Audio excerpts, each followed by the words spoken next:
सबक का आगाज पढ़ो। अभी बच्चों को आप नहीं बताएंगे ये अलिफ है, बच्चा पढ़ा हुआ है, बच्चा पढ़ा हुआ है, अभी इसको पता है शक्ल का, अभी इसको पढ़ाएं। पढ़ो पढ़ो आवाज से। तो आप अभी बच्चों को ज़हन नशीन कराएंगे। प्यारे बच्चों, अलिफ इस शक्ल से भी आता है, आप नहीं पढ़ो, अलिफ इस शक्ल से भी आता है, अलिफ इस शक्ल में भी आता है और अलिफ इस शक्ल में भी आता है। यानी बच्चों को ज़हन नशीन करा लो कि बेटा कुरान मजीद में अलिफ ऐसे भी आता है, अलिफ ऐसे भी आता है, अलिफ ऐसे भी आता है। ठीक है, अभी फ़िलहाल हम हुरूफ की मुकम्मल जो शक्लें हैं वो पढ़ेंगे इंशाल्लाह ताला। तख्ती नंबर 2 जो मुकम्मल पढ़ने का जो तरीक़ेकार है वो कल इंशाल्लाह पढ़ेंगे।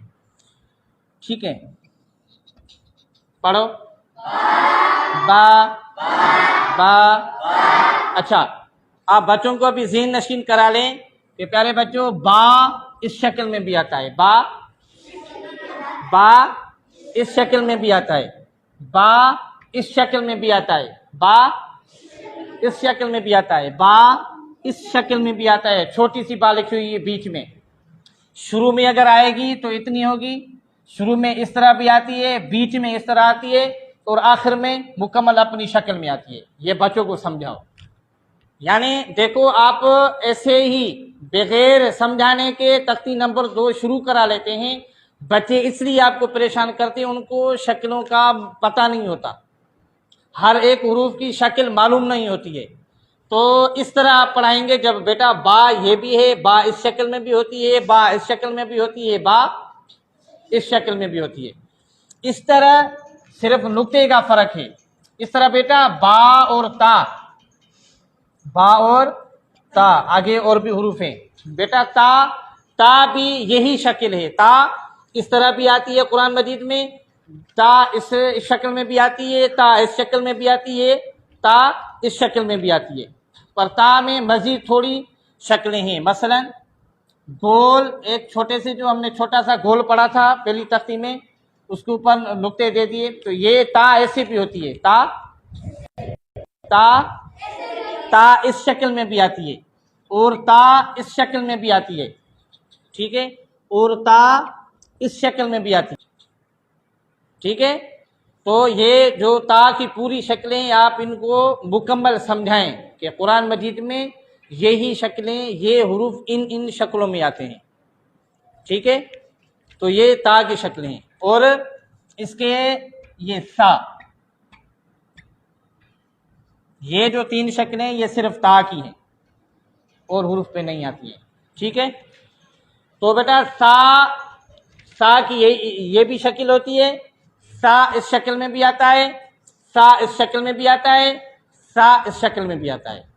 ठीक है, मसलन आपको मैं बताऊं, बा, ता, सा, नून और या। ठीक है, ये हो गई ता की शक्लें। सिर्फ मैं ये ऊपर लिख लेता हूं, ता ता ता, ये ता की एक्स्ट्रा शक्लें हैं। बाकी ये जो हैं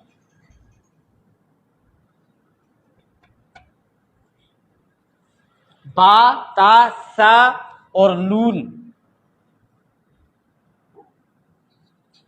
मसलन नून है, नून की पूरी शक्ल ये है।